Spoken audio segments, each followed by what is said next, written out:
Good morning mga kapubri. Naday ta diri karon sa lasang gyud mga kapubri kay mag-ayo di ta sa atong tubig. Ang atong tubig manggod gamay lang nga hose mo nang atong ilisan og dako mga kapubri para nga mukusog siya paingon sa ubos mga kapubri. Kumao lagi mga kapubri o parting pagkabakilira mga kapubri o. Oh, kana diha mga kapubri o. Grabe gina siya ka bakilid kaayo mga kapobre. Anha mi diha paingon ron mga kapobre o. Mag-instalar mi sa hose mga kapobre kay para makusog siya paingon sa ubos mga kapobre.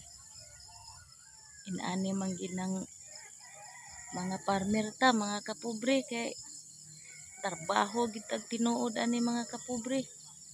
Pagkahuman mga kapobre, maglampas na punta mga kapobre kay di nato sayangon ang mga oras mga kapobre kay muni giingon mga kapobre nga magluya-luya ta karon mga kapobre wa gid ta mga kapobre nga palaliton porting mahala mga kapobre mo nang kamas gid ta mga kapobre sa malinis nga paraan mga kapobre. Hanggang dito lang muna tayo mga kapobre no, maayong buntag sa tanan.